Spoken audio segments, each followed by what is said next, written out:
All right, now we'll move on to roll call. Councilmember Mazzoni, Here. Councilmember Palfini, Here. Councilmember Virasan, Present.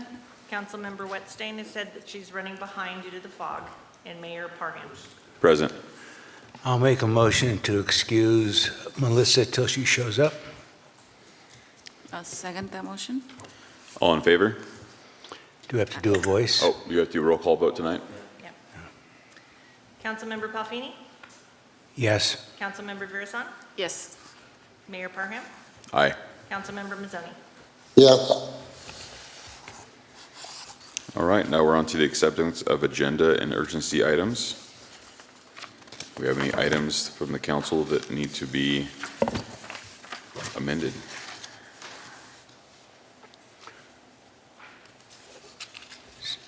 No changes. No changes? Not for me. I'll make a motion for the acceptance of the agenda as written. I'll second that motion. All in favor? Aye. Roll call Oh, vote? Roll call. Okay. Councilmember Palfini, Aye. Councilmember Virasan, Yes. Mayor Parham, Aye. Councilmember Mazzoni. Yes.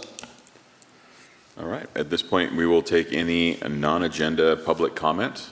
Please come up to the podium, and we will give anyone in the audience their 3 minutes for public comment.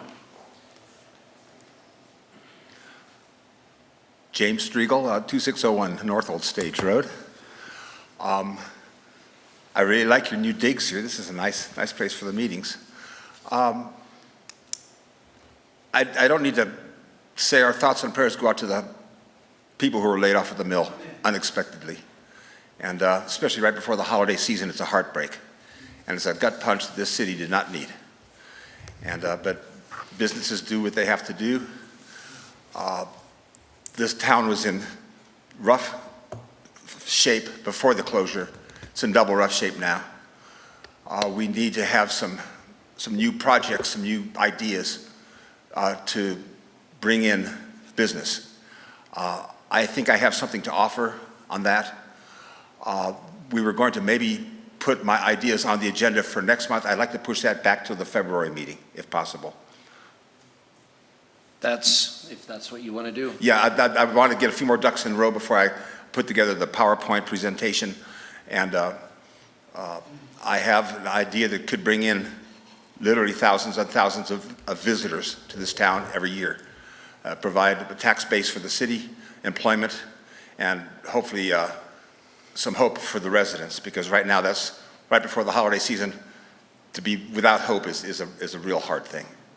So I know in the past council, Ken and the other councilors did a lot of work to fix up downtown Weed, the sidewalks, the street lamps, the park. But if all the businesses down there are empty, all that hard work you guys did is for naught. So I want to try and do my part and do whatever I can to bring in people to enjoy with the work that you've done and the work that the council and the city will be doing in the future to bring the city back. I'd like to extend an invitation to, I've got a 40-acre parcel on the west edge of town that I have some interesting ideas to develop, and I would like to take the council individually or collectively up to see it. It's one thing to see it on a PowerPoint, on a drone video, on a YouTube video, but to be there, you get a much stronger idea of what I'm trying to do, what I'm proposing. So anyway, I'd like to wish you all a peaceful holiday season, and especially the families and everyone affected. It's not just the people that were laid off that are affected, it's the whole city, it's the businesses that they frequented, it's the restaurants, the shops and everything. So our thoughts and prayers go out to all of them, and I'll do whatever I can to put my property and my ideas to work for the city of Weed. I'll be contacting the council members over the next month, and if we get a break in the weather, you can come take a look. Thank you very much, and happy holidays. Thank you. Thank you. Do we have any other public comment this evening? Mr. Mayor, Yes. permission to speak? Of course. Thank you. I just wanted to let you know, he did invite me to tour his property on Friday. Some of his ideas are an amphitheater, a spiritual center on his property. One of the challenges he has is half of it's in county and half of it's in the city. So he is requesting annexation in addition to his properties. So he at least requested an audience with you to present his ideas, and I thought it would be good for us to hear them. So, Excellent. thanks.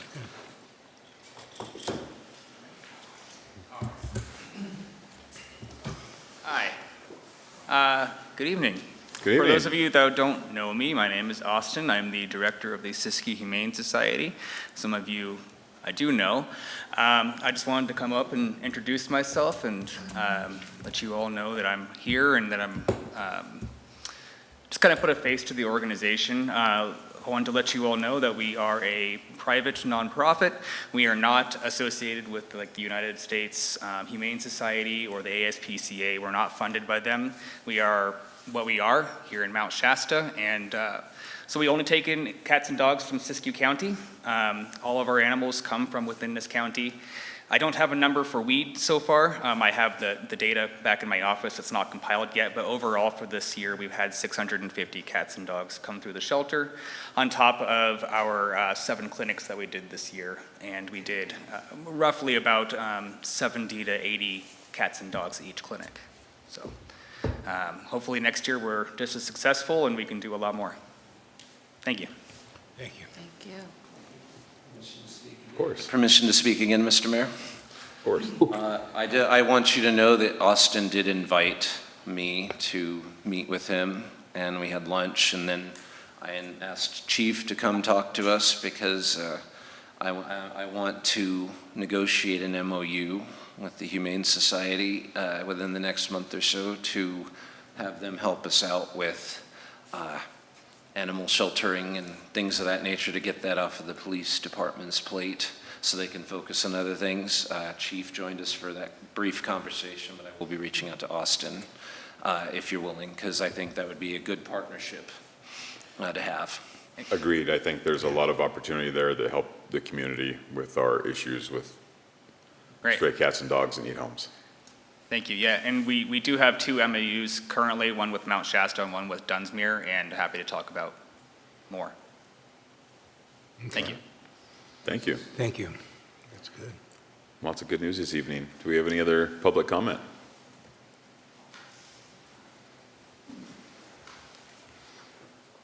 Namaste, yatae, and aloha. Thank you. Hey, you lost us already. Hey, Aloha. you Thank sly you. dog, you. My name is Clay Neil Pononui Hano Hano Afi Here Garrigan. I'm sorry, I need you to spell that, please, then? My name is Afa for short, AFA, Afa. Last name? Garrigan, Garrigan. Thank you. Thank you. Resident of Mount Shasta, nice to meet all of you. Thank you for coming. It's a really important time. I used to be a logger, so I used to drive a log truck 3-4 years, and I've been to Roseburg 1,000 times. And I've dropped logs here, and so it holds a really, really, really special place for me in my heart. And all of my friends, and all of the families here, and especially at Christmas. And it's tough news. And my heart just goes out to everybody in the community. And I know the council is doing everything they can, and the planning commission doing everything they can. And even though it's not quite on this agenda yet, I know, it takes a month to put anything on this agenda, so I'm sure it's in the future somewhere. That solutions with planning commissions and solutions with council members are going to take drastic and emergency decision-making extremely quickly. I think everybody has figured out that there's a massive ripple effect that happens from that mill going down to property taxes from people that's building foundations and no longer building houses, taking a legal check and going, which means property taxes will be down. Sales taxes will be obviously affected because for a lot of reasons. And so I'm going to guess somewhere in the near future, we're going to be talking about the increase of property or sales tax in order to remedy situations.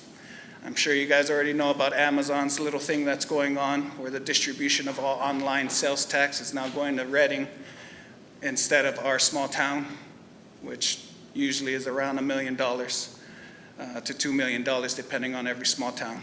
I'm an advocate in Mount Shasta, and I run a for-profit, that was a thing today, called the YEAH movement, Y-E-A-H, Yes to Expedite Affordable/Alternative Housing. And so we put all the potlucks and the fundraising dinners together to help the tiny homes on wheels get pushed through city planning and city council, and it is approved. And this Saturday, which is a couple days, we're going to be having a tiny house on wheels at Soul Connections. Upstairs is the event, and people can come and take a tour. Now, it's tricky to have, Mount Shasta is pushing income-based qualified housing, 24 tiny townhomes, and worker-qualified housing at the Landing, which is about 50 units, and alternative housing. I know the time. Alternative housing is just tiny house on wheels, is just one aspect of alternative housing. I know it's tricky to push these things now in Weed, but I just want you guys to know that everybody's invited to come and take a look at what Mount Shasta might be doing to help with the housing thing, and I know in this crisis time. All of my prayers goes to the families in Weed here, and to the council members here, and all supporting staffs here. I'll be helpful as best I can. Thank you. Love and light. Can you, what the time for the seminar or? 5 p.m. So you just go to Soul Connections. There's an upstairs, a little event place that can house 50 people occupancy. We're having tacos. This one, Councilman Casey's coming. Councilman Jeffrey came last month. It's a Q&A for the people, 20, 30 questions. We had 12, 15 people there last time. But this time, we're going to have the same thing, but we're going to have a tiny house on wheels parked in front on Main Street so people can walk through and see if it's big enough, if it's small enough, if it fits their lifestyle or not. And, that. But, yeah. Can I get the date one more time, please? It's this Saturday, so in 2 Saturday, days. okay, thank you. The 13th. All right. And everybody's invited. It might not fit for everybody's lifestyle, but it's a solution to some. So thank you again. Love and light. Thank you so much. Thank you. Thank you. All right. Do we have any other public comment this evening? All right. Now we'll move on to council member announcements, meeting reports, and comments. And let's start with Councilmember Mazzoni. Oh, he's got a connection. No, I have nothing for this month. All right. Councilmember Verazon. Yes, so this month has been, for the mill that closed down, it really does have an effect on all of us, especially, the community here. I've had friends and people that worked for the mills for over 20 years, and I've had people that had came in and said, what do I do? So, but I also really appreciate all of the people that stepped up and says that we have to do something. So I have posters and things at the restaurant. There are people that are trying to do some fundraising, gathering donation, toys, etc., for the kids, especially for the kids, because I have young children, and I think it's important that we come together and communicate as a whole, as a community. It really is something that we really got to come together. I mean, it is a huge impact, and within that, I think we can find lights and find a positive growth within the community. So I'm looking forward to be able to be a part of that and gather anything to help with the children that the parents not going to have anything to put under the Christmas trees for the little ones. So I feel that that's important, and Golden Hour did reach out with me, and they do have some things that they are working with a lot of the female that wants to come together as a motherhood, kind of stick together, brainstorm, and see what we can go from here. So I have that available at my restaurant as well. So I appreciate it. That's all I have for now. It's devastating, but I feel like I have hope that we are going to come together, and this is going to be a positive thing. So that's all I have. Thank you. Councilmember Whitstein. I do want to reiterate just some of the things that Pet happened to share, but this currently is the season of hope, and it's devastating to hear that people that we represent are struggling during this period of time. However, I do want to make sure that it's communicated that there is hope in this season, and even though we are trying to deal with the devastating effects, I just want to reassure all of our constituents that we were in communication immediately with our city manager. The mayor and I had multiple conversations, and we started to look for the hope. And I just want everyone to know that there are things working in the background, that we are trying to have hope in this trying time and trying to eventually make this a positive turnaround for the city of Weed. So we are working hard to make sure that we bring that, and I just encourage everyone to please have hope during this time, because I do think we'll be able to see it through in the end. Mayor Pro Tem Palfini. Yes, in light of all these little conversations we're having right up in front here, I would like to reach out to those impacted directly and indirectly, that the Resource Center in Weed has a lot of avenues for resources, from housing assistance to power bill assistance, utility, I guess I'd call it, assistance.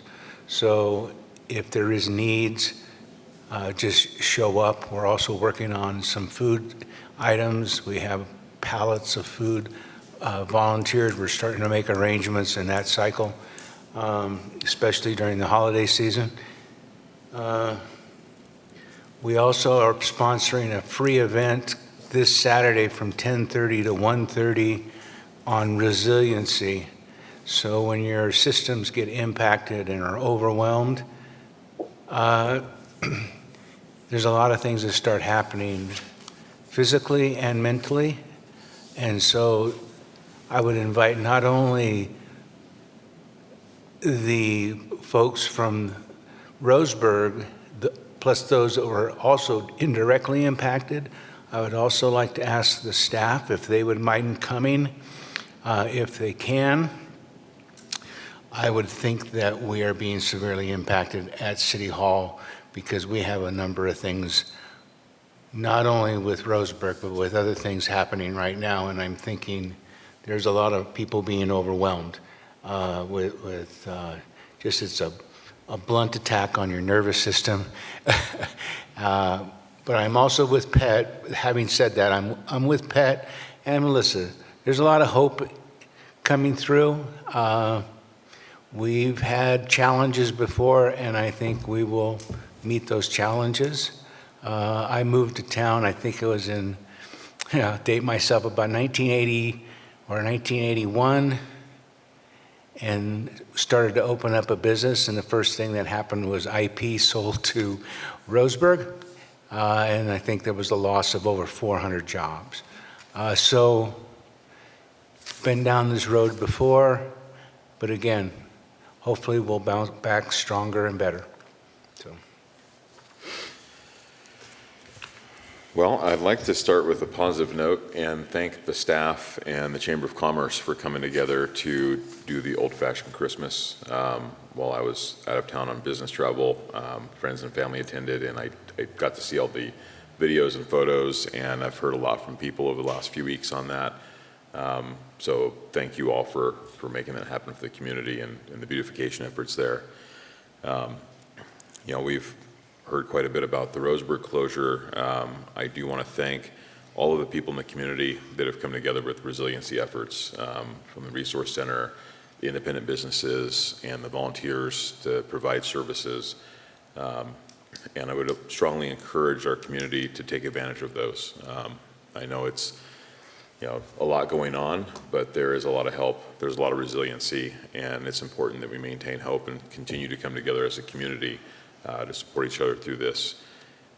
And there, as has been alluded to, there are things being discussed in the background, and we're hoping that we'll have a positive outlook next year as things move forward for the community.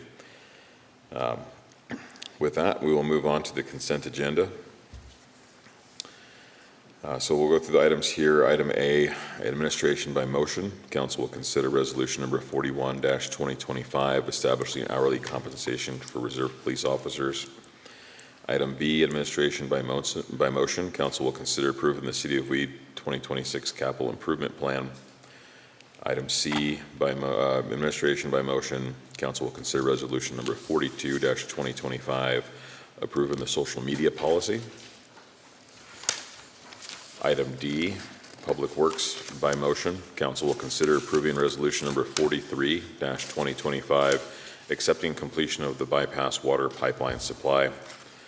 Item E, City Clerk by motion. Council will consider approval of the November 13th, 2025 regular meeting minutes. Item F, by motion. Council will consider approving payment warrants dated November 6, 2025 through November 12, 2025, including any voided warrants and manually issued items totaling $507,499.17. And item G, by motion, council will consider approval and filing of the end-of-month report for November of 2025.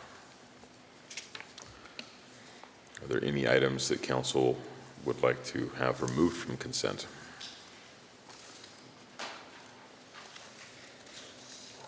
I move to adopt the consent agenda. I'll second it. Oh, you make a motion to adopt? Yeah. Okay. Okay, we have a motion and a second to adopt, and we'll do a vote by roll call. Should we do see if there's any public comment? Ah. And just for the record, anytime the mayor requests public comment, he's also asking for public comment from the remote location. So Councilmember Mazzoni, if there's any public comment from the remote location where you're calling in from, we would ask you to just speak up if so. Thank you. Well, I guess we'll start with Councilmember Mazzoni's location. Is there any public comment on your side? No, there is not. Okay, do you have any public comment here tonight? Not yet. All right. Seeing as there is no public comment to either location, we'll move on to vote by roll call. Councilmember Wetstein, Aye. Councilmember Palpini, Aye. Councilmember Barisan, Aye. Councilmember Mazzoni, Aye. Mayor Parham. Aye. All right, motion carries. Next item is the council election of officers. That would be the election of the mayor and mayor pro tem by council. And I think we'll open up now for if we have any nominations. Yep, I'd like to open the floor now for nominations for mayor. I'll nominate Mayor Parham. Okay, Mayor Parham, you've been nominated. Do you accept? I do. Are there any other nominations for mayor? I would like, if they would accept, I would like to make a motion for Melissa Wetstein. I don't know if how busy her schedule is, so. Councilmember Wetstein, do you accept the nomination for mayor? Surprise, right? I mean, nothing against you. It's just. Yes. Are there any other nominees? Okay, so we'll go ahead and take a roll call vote for Councilmember Parham to be mayor. Aye. I got that. Okay. Councilmember Mazzoni's a yes. Councilmember Wetstein? Aye. Councilmember Palpini? She just voted for Darrell. So that's a sideways note, but okay, I'll vote aye. Okay. Councilmember Barisan? Aye. And Mayor Parham? Aye. Okay, that moots the second nomination then, so Mayor Parham has been reelected as mayor. What's that again? Mayor Parham has been reelected as mayor Right. for the next year because the Okay. unanimous vote moots the second nomination. I'll second that. Do we have to do any motion? We're done, right? We're done Now with he mayor. has to make- Correct. I'm just Now trying to he has explain to that we're hold- not going to vote on We're not going to Councilmember vote on him Weston's again. We have nomination. to hold another election right here for. Now we Mayor have to hold the Tem. election for mayor pro tem. So nominations, and I'll let the So Mayor, clerk you may handle go ahead and open the floor for pro tem. All right, let's now open for nominations for Mayor Pro Tem. I nominate make- Mr. Pelfini. I'm sorry. Go ahead, Melissa. I nominate Mr. Pelfini. I see nobody wants to be in charge here anymore. Okay. Well, I'll nominate Melissa. Nothing personal, Ken. Okay. Do we have any other nominations?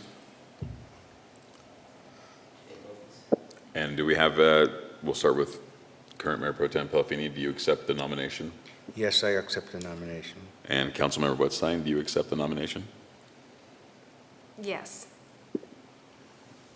All right, now we'll go to vote by roll call. Okay, so for Councilmember Palfini to be pro tem, Councilmember Mazzoni, No. Councilmember Virasan, Aye. Councilmember Palfini, I said I was going to do that. Aye. Councilmember Whitstein, I'll shake it up for you. No. Mayor Parham. Aye. Okay. What a confusing time Sounds like the ayes this have is. it. Thank you. Yes, I think. All right. So it sounds like we have concluded that vote as well. Made a little bit of a mess of it, thanks to me, but hey, I'm here to help. We wanted to throw some excitement in. Ken. Right? I just wanted you to be an officer soon. Feel that hot water. All right. Next, we'll move on to council business. Item A, administration by motion. Council will consider introduction and first reading by title only of ordinance 489-2025, repealing and replacing Chapter 14.04 of the water system of Title 14 Public Services of the Weed Municipal Code regarding the regulation of water service, billing, customer responsibilities, water use restrictions, water waste, and the water shortage contingency plan. Mr. Mayor, permission to speak? Of course. Thank you. This has been one of the first glaring things that I wanted to propose an update to. We had a situation where I had to go investigate something that y'all brought to my attention. I just looked into a constituent's water challenges, and during the course of doing that, I always check what our laws say first before I go investigate the system, so I know exactly what my boundaries are, and guidance from previous councils, of how I should handle the water utility. The challenge I had was I didn't find any. The water regulations you do have regulate certain aspects to it, but it's incomplete in my view. And so I've been working with Chris Davis. He looked this over. I also worked with David and McKinsey, our city attorneys, and this is the final product that we've come up with together. It's been a team effort, but I think this is a good step in terms of establishing some clarity in our water system. As you know, the water is the lifeblood outside of the companies that support us. Water is the lifeblood of our community, and I think that we need to protect it. And right now, we are unprotected. If anyone were to bring a claim against the city, I don't have a lot of, neither David nor I have a lot of defense to defend the city or the water supply that we oversee. And so this is my proposal to start protecting our water supply and people's access to it. And so that's the whole purpose of this ordinance. And it's been truly a team effort. Our engineers looked it over, and gave some suggestions, so I'm really happy with the product that we've produced. And if there's any questions, I'm sure Chris can answer them better than I, but I can at least answer the legal stuff. I do want to thank staff for working diligently to put together a actual water ordinance. I was shocked to find out it was so lacking all this time. So it's very important. We've had a lot of challenges in the past with securing our water, and we've done a lot of work as a community to secure and maintain our water supply. So it's just, I think, a very critical ordinance that we're looking at tonight. Do we have any public comment or questions on this evening? Do we have any questions or comments from council? I would just like to make sure this does simplify all the questions our staff may have on how to interpret when our potential client might come in and try to wreak havoc on or otherwise just question the validity of the water resources. What I attempted to accomplish with this is a couple of things. One, establish clarity for everybody. The challenge that goes on in the background is either one of you has a constituent who has a challenge that they want resolved, and then you give it to us or staff to resolve it. And when you don't have clarity, that leaves it up to judgment. And there's we need that judgment in place because Chris is the expert, or, Jill's the expert. This covers our billing. It doesn't raise rate. This doesn't have rates. Rates are established by resolution. But what this does do is it adds clear boundaries of lines of demarcation between it establishes what the constituent or the customers are responsible for and what we are responsible for. That's number one, what I attempted to accomplish. Also, it establishes billing norms, and it works in tandem with what you've already approved with the residential pay agreement stuff that we've already approved. It also establishes some other things I've had experience with, like drought management, and it, instead of leaving it up to chance, we now have if you choose to pass this ordinance, it also establishes a procedure for automated procedures for when droughts do strike. So I tried to cover a lot of ground just to establish a good base ordinance, to start regulating our water supply better. That just adding clarity to a process, and it makes it easier on staff because what ends up happening is we spend a lot of man hours or personnel hours rather, investigating an issue, whereas now it takes a lot of the thought out of things we've already figured out already. If we establish the boundary as the meter to our mains as our challenge, and the meter and on the other side of the meter to the customer's house is the customer's responsibility, that alone resolves a lot of hours spent by staff investigating, because now we have that line of demarcation that, look, the constituent or customer is responsible for their property, or the owner. So it just adds a lot of clarity, and we can update it if we find some holes in this. This just gets the process started, because right now we don't have any. And so I would like to add this now so that we can at least have a product to improve, as we go forward, because right now we don't. I'd like to make a motion for the introduction and first reading by title only of ordinance number 489-2025, repealing and replacing Weed Municipal Code, Chapter 14.04, Water System. A second. Do we have any other questions or comments from council?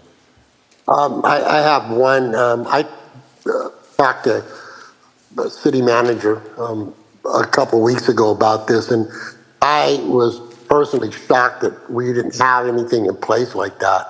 Then we talked a little bit about some projects that went on there, and some of the companies were going in and just hooking up water to the hydrants and taking out, and it was kind of done on a good old boy system. At least that's what I was told.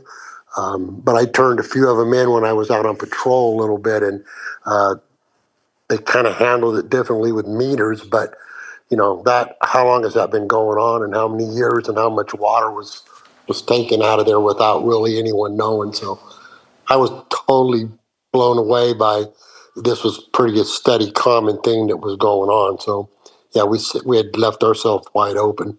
So Dustin and the legal team and staff, I appreciate you getting on that and fixing those things like that. Are going to be money saving and just the way it's supposed to work. That's all I have to add. And financially, this is going to protect the city too and the constituents, because the more we tighten our shot group and manage our water system better, it takes the pressure off of you in the long run. If we choose maintenance over waiting till things happen, that alone will save you the pressure of drastic rate changes if we put maintenance first. And so that includes the legal side of things just as much as the tank maintenance and everything else that I'm attempting to accomplish with you this evening, is just confronting the challenges head on and getting better at managing ourselves and reducing the amount of theft, because the people who pay the price are not the ones that commit the theft, it's the ones who pay on a regular basis, especially the families now that we've referenced who are struggling. And so this actually indirectly supports them too, because we're protecting the water system, and it gives Chris and I and the city staff the language that we need to start cracking down on these people too. So it does multiple things just by adding simple regulations and clarity. All right. I think at this point, we're ready to move on to a roll call vote. Public comment. Councilmember Mazzoni? Yes. Councilmember Virasan? Aye. Councilmember Palfini? Aye. Councilmember Whitstang? Aye. Mayor Parham? Aye. All right, motion carries. On to item B, finance by motion, council will consider resolution number 44-2025, approving budget adjustments for year-end fiscal year 24-25. This is just normal budget adjustments after working with our auditors and getting caught up on the fiscal process. All right, do we have any public questions or comment on the budget adjustments?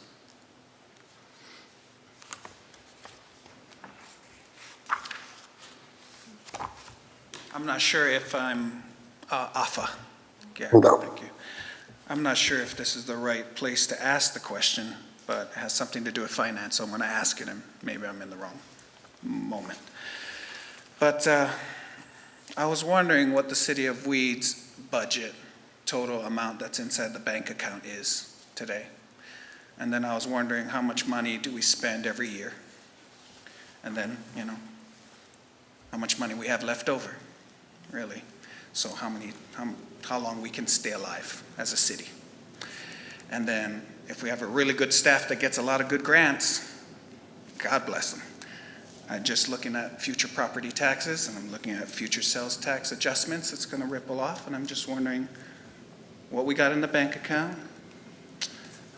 What do we spend, $500,000 a year, $100,000 a year, whatever that is? And how much money we have left over? How long can we last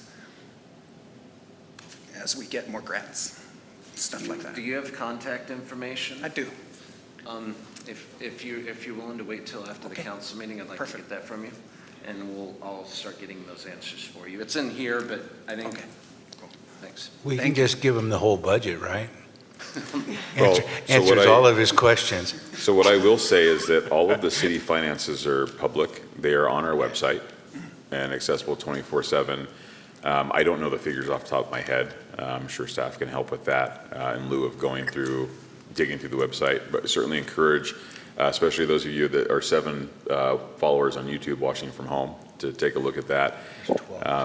I will say that in my time here with the city, between the Planning Commission and the council, this staff has brought in tens of millions of dollars in grant money for infrastructure improvements, such as our water and sewer and roads.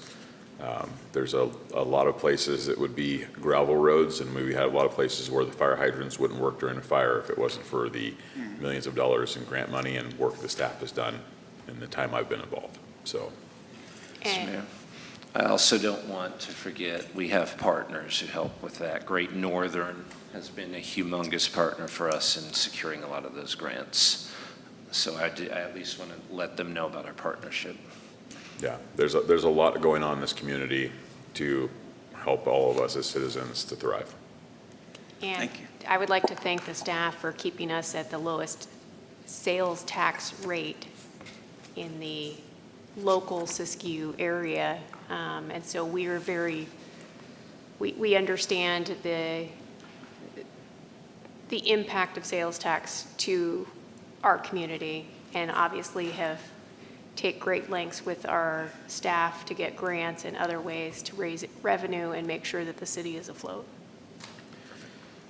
Thank you. Yeah, our sales tax rate's 7.5% currently. As someone who travels both internationally and stateside, I can say most places in California that I've been to this year are as high as 10% now, which is matching most of the ATs in Asia and Europe. There's even a few places in California beyond 10%. So, Wow. Thank you. all right. Okay. Do we have any other public comment this evening? I'm excited. We have a public and an engaged one tonight. Yeah, that's good. Any questions or comments from council? I move to adopt Resolution 44, 2025, approving the budget adjustments for fiscal year end 24, 25. Second. All right. Could I get a comment? I would like the public also know that when we were doing our financials, this 203,000 was an anticipated number that we would need to transfer at some point in time. And so it's just one of those numbers that we have to readjust all of our balance sheets because of all the activity down here. So that's it. I'll make a motion to second, or excuse me, I'll second the motion. All right, we have a motion and a second. We'll move on to roll call vote. Councilmember Mazzoni? Oh, I marked. Yes. Mark already Councilmember did. Birasson? Yes. Councilmember Palfini? Aye. Councilmember Whitstang? Aye. Mayor Parham? Aye. Motion carries. We'll now move into item C, Public Works. By motion, council will consider approving resolution number 45-2025, entering into contract for municipal water tank maintenance. This is a 5-year contract with Superior Tank Solutions Incorporated. Yes, Council. So on October 6th, we went out for an RFP for a water tank maintenance program. The reason why we did this is because we do have some water tanks that are in some dire need of maintenance.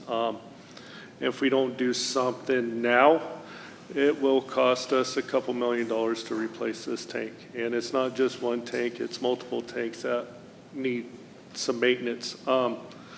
This water tank maintenance program, what's included in it, some of this maintenance is required by state for us to do. We have not done in the past. So this will get us back up to speed when it comes to the state regulators.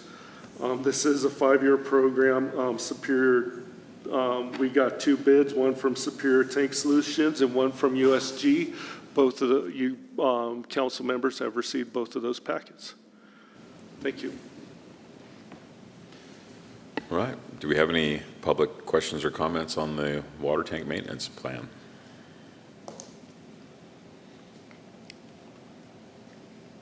All right. Councilmember Mazzoni, I just want to make sure that there's no public comment on your side.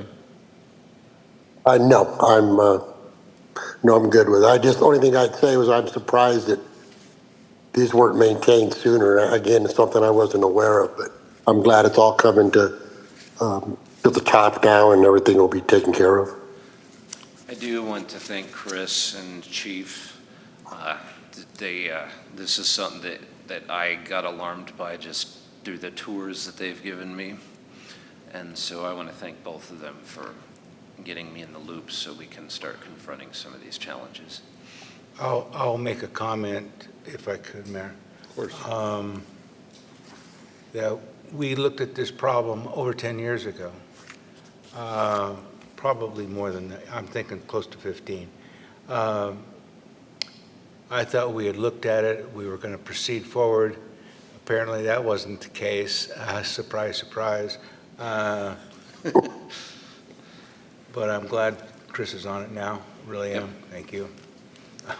It's kind of important, although we do have 4 brand-new tanks, I believe, in our town. There are a couple real old ones.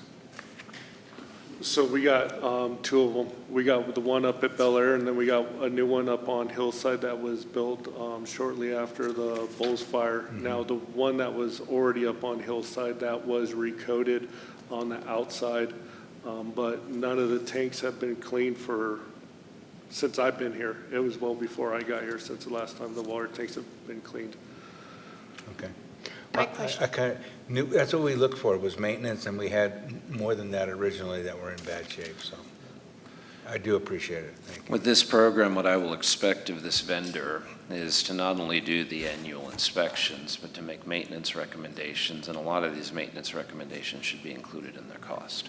Does any of the 478,000 actually consider work, or is it just kind of No, inspecting? there's work. So the Gazelle tank, which is right off of South Wheat Boulevard, right past, once you get past to the houses, that will basically be completely refurbished.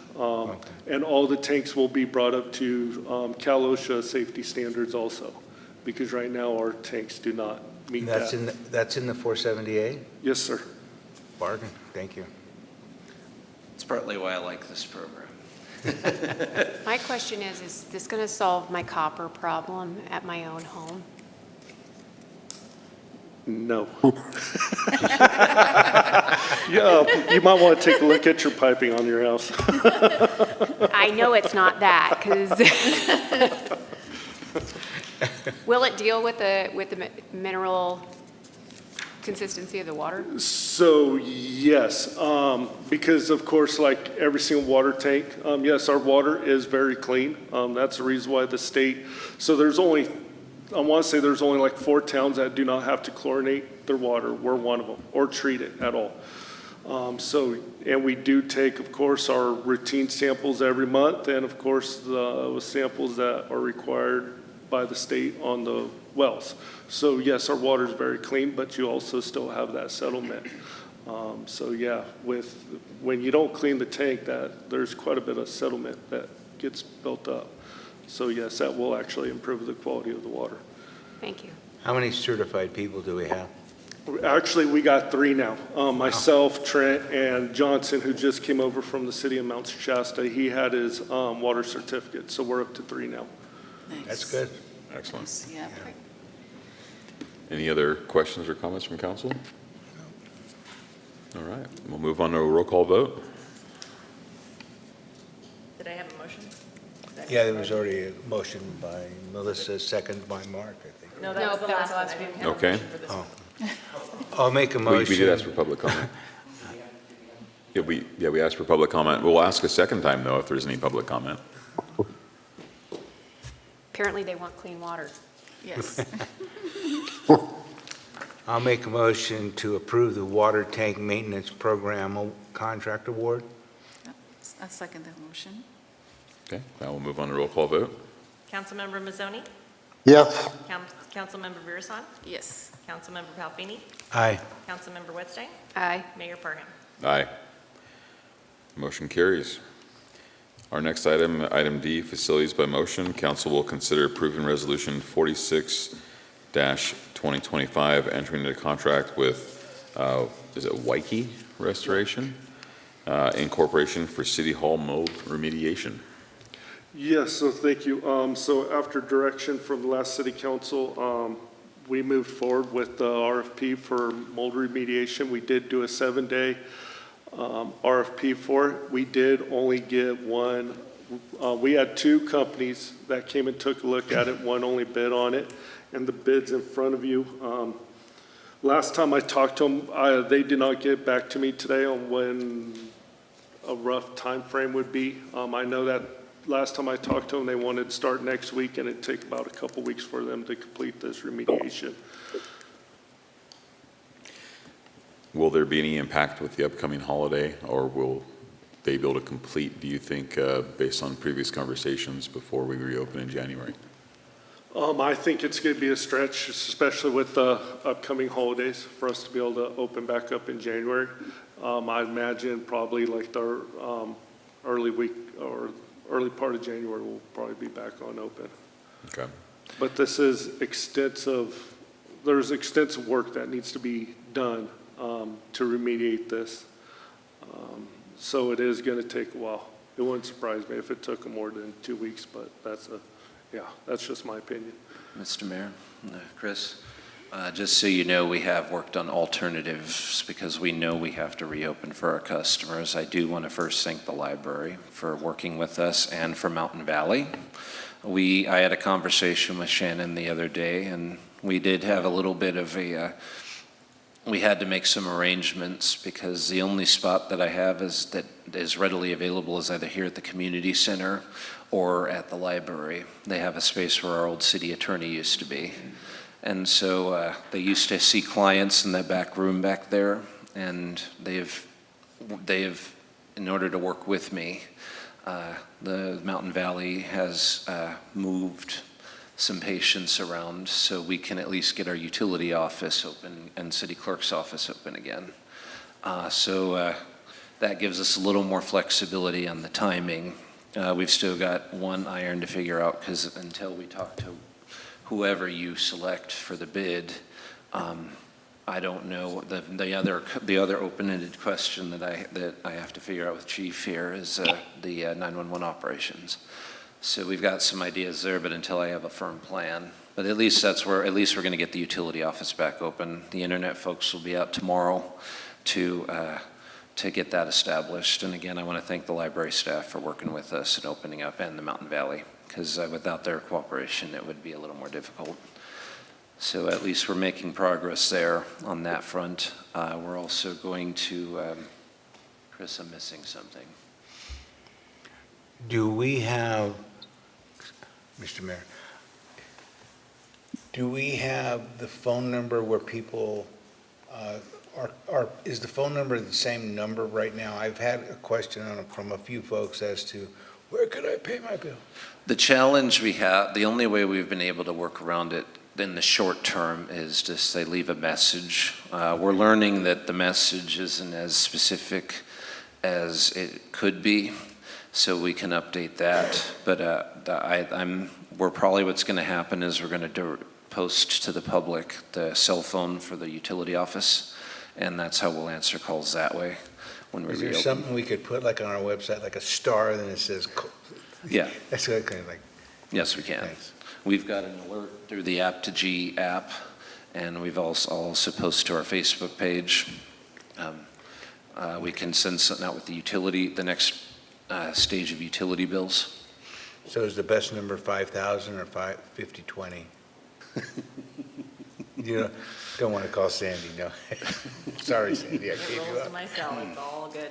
5020 is the front office. Okay. But what the staff is finding that people they're just hanging up when they get the answering machine. They're not actually leaving their message with what they need. So, and then I believe then they turn around and call the police department. And that's something that I need to get. A big reason why I need to get the utility office back open is right now our 911 lines are being taken up by utility calls. Maybe you can tell a councilman will be walking around with a wheelbarrow so they can put all their cash in there. I'll make sure they get it for the Christmas holidays. Anyway. Okay, thanks, appreciate it. So that's the workaround that we're doing to try to get stuff back open and get service back to our customers, because I know people have been frustrated with paying their utility bill, and we've been flexible. We didn't do shut-offs this month because of that. So we are trying to be flexible with people. Thank you. All right. Any Question. other questions? Yeah, a question for Chris. How comprehensive is this contract? Meaning, I see the amount that they're requesting, and I hear you saying that there's extensive work, and those two things are not jiving in my mind. So I'm just wanting to know, are we going to stay near this number, or you think it's underbid? No, so we should pretty much stay around this number, unless we ask for additional work that's not included. Superior Tank has broken down what they're gonna do to each tank with We're that on mold amount. No, remediation, Chris. Huh? Mold remediation. Oh, For the mold, for the mold I'm sorry. remediation. That's okay. So, my mind, yeah. Anyways, so that number is actually gonna change because we still have to get it tested for asbestos, for the stuff that has removed. And the biggest problem with the mold is that you can't see what's underneath once they start tearing down the walls. So this mold is actually really hard to bid on without tearing into stuff. So I expect a pretty big number, especially once they do an asbestos test, or once we get that asbestos test completed, because that will change the price dramatically, and we all know on how old that building is. We Can you did define contract. dramatically? Sorry, Chris. A little bit. We did contract with FACS, which is a company recommended by SCORE, to do supplement testing. They're going to be coming next week from Tuesday to Thursday. Okay, great. And so once we're done with that test, that's, as Chris is saying, that's going to determine a lot. Well, just like with the roof that had been neglected for 20 years, it's important that we fix this for the health and safety of our public and our staff. So we're hopeful that it will be near what's been bid, but regardless of the cost, it needs to be done so we can reopen City Hall. And FACS will be testing, and forgive me, I don't remember the acronym, but they are going to be testing for lead, they're going to be testing for asbestos, and they're going to be testing for mold. All three. Do we have All any right, public? well, I make a motion to approve Resolution 46, 2025, entering a contract with Wiki Restoration for City Hall mold remediation. I'll second that motion. All right, we'll move to a roll call vote. Councilmember Mazzoni? Yes. Councilmember Virasan? Yes. Councilmember Palfini? Aye. Councilmember Whiteside? Aye. Mayor Perham? Aye. Motion carries. Now I'll move on to staff reports. And Wow. we'll start with Chief Carter. All right, good evening. Over the last month, we responded to 74 calls covered by 2 full-time personnel, 8 resident firefighters, and 2 volunteers. We currently have 1 paid company officer and 1 volunteer company officer that are active. We did a lot of training over the last month. This Monday and Tuesday, I took a class in Concord that covered budget and fiscal responsibilities for the chief officer, so that was good. I also attended the CWPP workshop that was here last week, that was based off of the presentation that Julie presented to you guys at the last council meeting. It was pretty well attended, and people asked a lot of good questions, so it was good. Let's see, the archaeologist finished his first set of surveys on the properties for our fuel mitigation project. It was limited to the properties that turned in their right of entry agreements, but it was still about 300 acres of land, so that was good. And then last thing, 4 of our volunteers provided medical standby for the Run for Food on Thanksgiving Day. And then a few of them participated in the run. So just a thank you to them and everyone who came out to support that fundraiser. It was good. That's it. So I do have a question, Chief. We have 300 acres that are approved for next year's upcoming mitigation. How many acres approximately are we still waiting to get right-of-way approvals from property owners on? Around 400. Okay. Our project covers around 700 acres. A big portion of that right now is with the railroad. And right now, it's delayed because of, this is their project season. So our right of entry agreement with them is one of many that they're dealing with for all their projects going on. So once we get that, that will fill in a lot of that 400 acres that we're waiting for. But Okay. 300 acres is a good place to start. We can get a lot done on that. And that was part of the agreement with the archaeologist that we asked if he could start on what we had available, and then he'll have to come do another survey on the other properties once we get those right entry agreements, and he was willing to do that, which was nice. So we didn't have to wait for all of them. No dinosaurs or pyramids found? He's finalizing his report, but not that I've heard. All right. So Is there a, excuse me, go ahead. is there a plan to go ahead and do a RFP for the 300 while we're waiting for the railroad? In other words, Yes. are we ready to get mitigation started even if we don't have all of the land approved? Yeah, so working with the RCD, once we get the finalized report back from the archaeologist, that will give them the ability to make a good bid proposal based off of the acres that may have to be set aside, or we might have to do some different form of a mitigation because of the archaeological surveys. But yes, once that report's finalized, then we can move the bid forward for the properties we have done. So that was part of the plan because we knew not everyone was going to get them in on time, but we didn't want to delay it any further. So once we get those done, we'll start with what we have, and then as we continue to get them in, we'll finish the rest. I wouldn't have this question if I'd have been at the meeting. However, is there a map that has those impacted areas that we're going to be addressing as far as? On this, for the CWPP? For the forest, however you're going to mitigate our forest area? There is, yes. Okay. And just to clarify, the CWPP meeting and the fuel mitigation project we have are two separate things. Okay. We utilize the county CWPP as part of our plan to receive the grant funding that we got. But Julie and Jay that came and presented to you are using more grant funds to update the weed, they're calling it now the Greater Weed CWPP, which is Hammond Ranch, Weed, Lake Chestina, and over by Stewart Springs. Does that have the ability to get us more funds for the whole project? I would think it would. Right? The CWPP doesn't necessarily, but it is utilized when you apply for grants. Usually one question is that Okay. they have, that the area has a CWPP to use kind of as a prescription on how to mitigate the fuel. Okay. Thanks, I appreciate it. On a separate note, given recent events, has there been any recent efforts to look for grants for a new firehouse? There has been effort put into that for a long time now.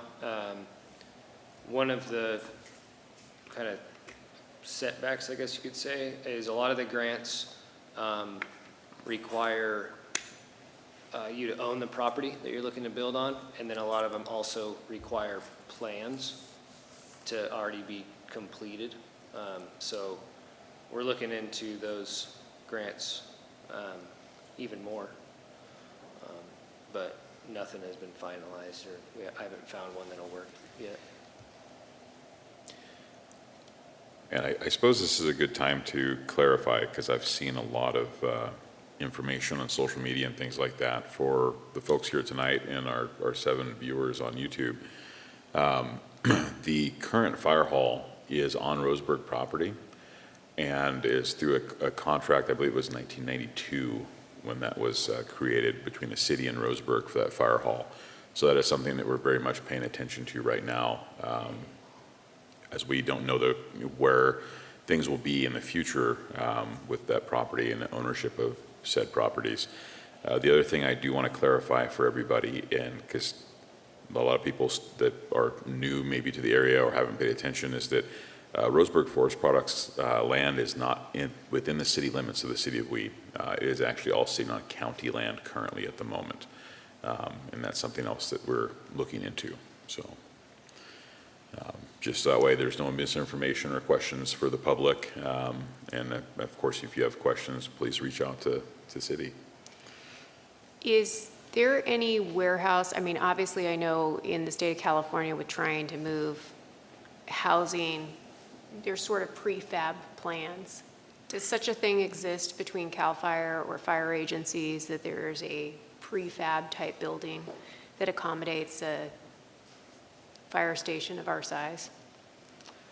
Like, could I we don't get an know of any existing plan? prefabbed, but I do know, a couple years ago, Lake Shastina Fire Department got a significant donation to build their new fire station, and it's pretty basic and straightforward, and it was pretty cost effective.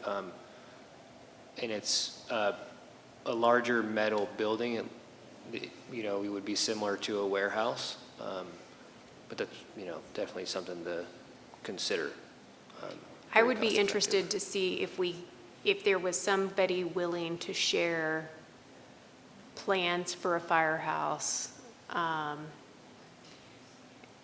mean, obviously, it would be up to the city council to be able to find a location.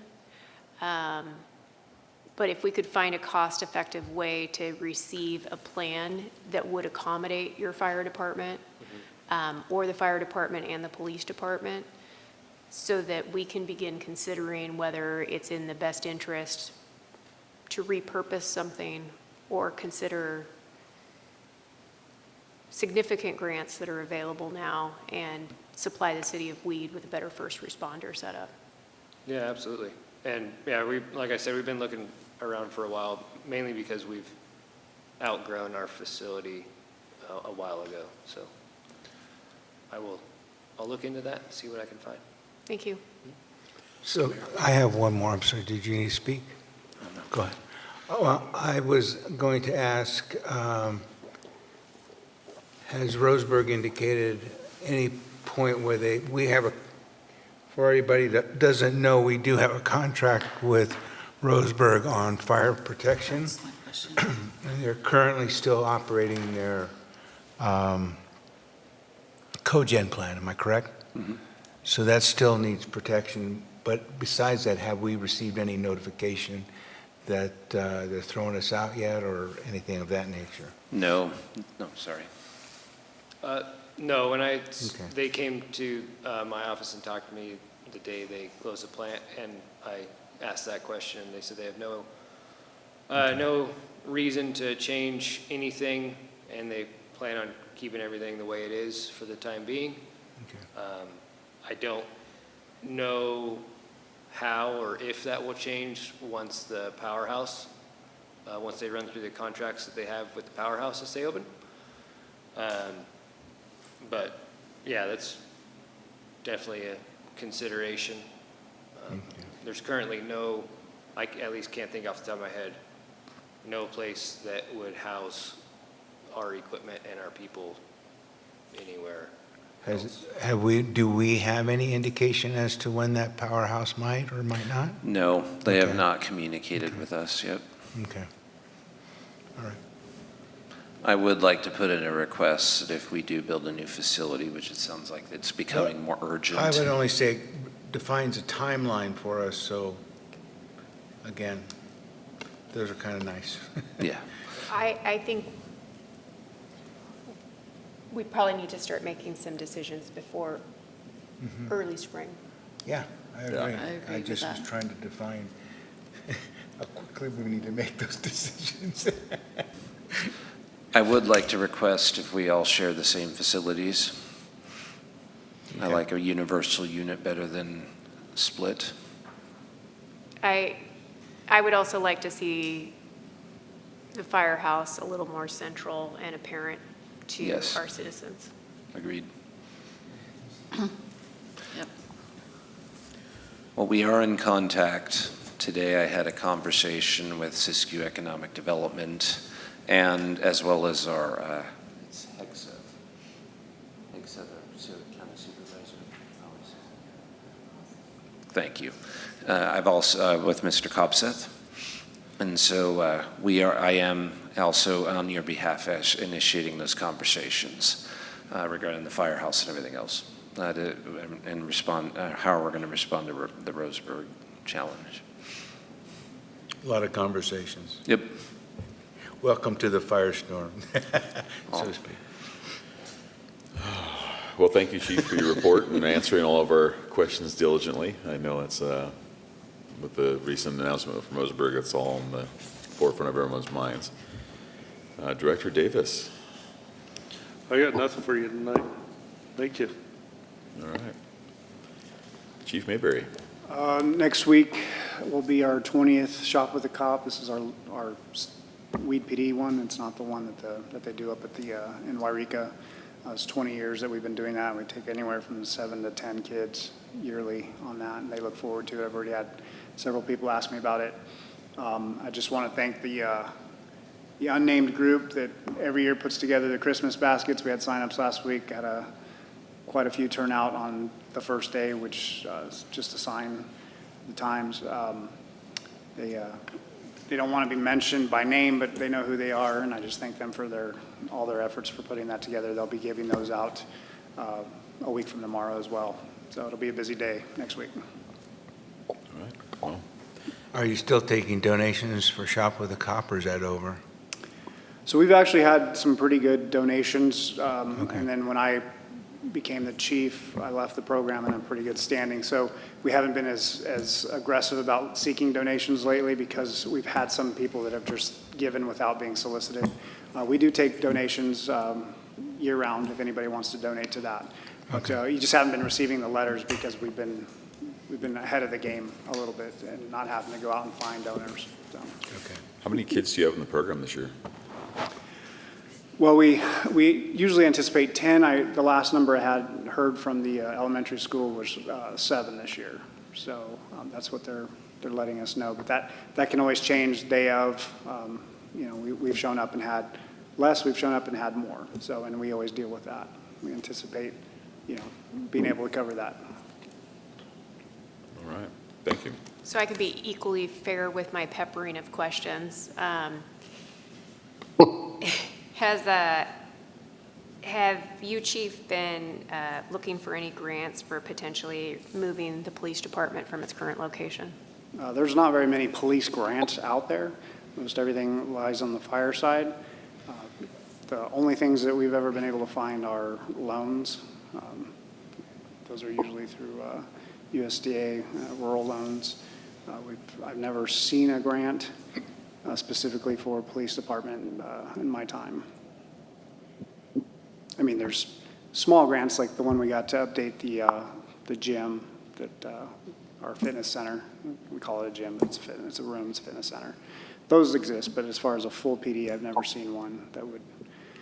The one that we spoke of last council meeting, I'm not sure where that funding was coming from. Again, that was over 20 years ago, and or around 20 years ago. That was, I believe, a matching fund grant, but that was a public safety building, not just a police-specific building. All right, well, if you happen to see any public safety buildings or family justice center grants, I'd be interested to review them, see what we could do. All right. City Clerk. Very Merry Christmas and a Happy New Year. Are you going on vacation? No. No, apparently I'm going to the library building. All right. And our city manager. Thank you all for the opportunity to serve. I know my heart is with the families, but I also mirror what message we're trying to portray, which is, yes, we're compassionate and we want to help. We want to bond together and help people. But like you said, it's also a message of hope. I also want to say how spoiled I am to have the staff that I do.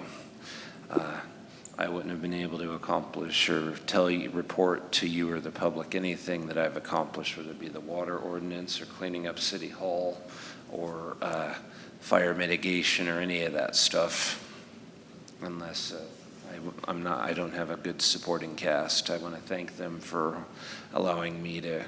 They've done a good job of supporting me, and I'm just very thankful to everybody. Merry Christmas and Happy New Year. All right, and our city attorney. Thank you, Mayor. Couple things, just want to make sure you guys are aware of some new legislation. I don't believe I've updated you previously on SB 827, which equally applies to department heads. So you guys know that you do the ethics training every 2 years, the AB 1234 training. That training is now going to apply to department heads. They're going to need to take it if they haven't been already. And then there's going to be a new fiscal and financial training that is also going to be required of public officials, specifically related to how to read a budget, you know, how to understand the finances related to city business. These requirements for existing officials, you're going to need to meet these training requirements by January of 2028, so you have 2 years to do it. Anybody who starts after January has to do it within 6 months. So I just wanted to get that on your radar. It's going to be something we're going to have to be dealing with. I think people are already starting to figure out what this financial training is going to entail, who's going to be providing it. So those things are in the works. We'll have some time, fortunately, to take those trainings, but it's another 2 hours out of your life in addition to the ethics and the sexual harassment trainings that you guys have to take as well. I think, doesn't the League of Cities have several brochures that give you a little heads up on all of Yeah, those things? the ILG, the Institute of Local Government, which is a subsidiary agency of both the League of California Cities and CSAC, the county, sort of equivalent to the league, I believe they have a free ethics training that they provide. The sexual harassment training, I'm not too sure about where you can get that. And so I'm sure once the financial training kind of gets off the ground early next year, we'll figure out if there's a free provision. But those are often they're provided at Cal City's annual conference or at the mayor and new council members conferences as well. And then the other one was SB 707, which is changes to the Brown Act. Most of the major changes won't apply to weed based on the size, but there is going to be some changes in how teleconferencing happens. So until now, we've had this provision for a just cause or emergency circumstance ability to zoom into a meeting and not publish your location, like, for example, how Councilmember Mazzoni is currently, he's published his location on the agenda, so that's not going away. That's still going to be the same. But there are changes to this just cause and emergency circumstance. They're kind of combining it. The Brown Act also now specifically identifies the ability for a council member to appear remotely based on an ADA accommodation. So there was a recent AG opinion that basically said, yeah, you have to be able to accommodate a council member to appear remotely if it's required for a disability. And so now the Brown Act has been amended so that there is the ability, based on a particular disability, to appear remotely. And the interesting thing about that ability to zoom in, essentially, is that you are still counted as physically present. And so some of the things like roll call votes may not be necessary. So it's an interesting new tweak. Obviously, if something like that comes up, you'll want to touch base with the clerk so that we can work on providing that accommodation if it's necessary. There are a number of other changes that are interesting for lawyers, maybe not so interesting for you guys. So if you are interested, we did send a memo out to the clerk and the city manager, and we can get you a copy of that if you're interested in some of those more detailed things. For example, for some of the multi-jurisdictional bodies that you guys sit on, there are going to be some additional teleconferencing options depending upon how distant the meeting location is from where you live or work. So look for that in the new year. And unless you have any questions, I would also wish you Merry Christmas, Happy Hanukkah, and Happy New Year. Thank you. All right. Well, thank you for your report. And before we move on to adjournment, I will also take the opportunity to wish everyone a Merry Christmas and a Happy New Year with our staff, council, and community. And we've had a rough year with fires and business closures and things like that, but we do have a lot of positive items to look forward to going into 2026, and we have a very resilient community. So very hopeful for positive change coming, and that's all I will say about that at the moment. So. May I also wish everybody a Merry Christmas, but I'm also just going to give one more plug into Tapping Into Resilience, which is Saturday, 10:30 to 1:30. Again, if people are in stress, I don't really, sometimes I foo-foo these classes, as I would say, but these people are extremely talented. I was impressed. I've been to a couple of them. Very, very talented folks. So 10:30 to 1:30, by the way, right here. So if you stay long enough, you can be I make a motion to adjourn open session? I'll second that. All right. Unless we have any public comment, we'll move on to a roll call vote. Councilmember Mazzoni? Yes. Councilmember Birasan? Aye. Councilmember Papini? Aye. Councilmember Wetstein? Aye. Mayor Parham? Aye. We are so adjourned. Merry Christmas, everyone. Happy holidays. Thanks, Mark.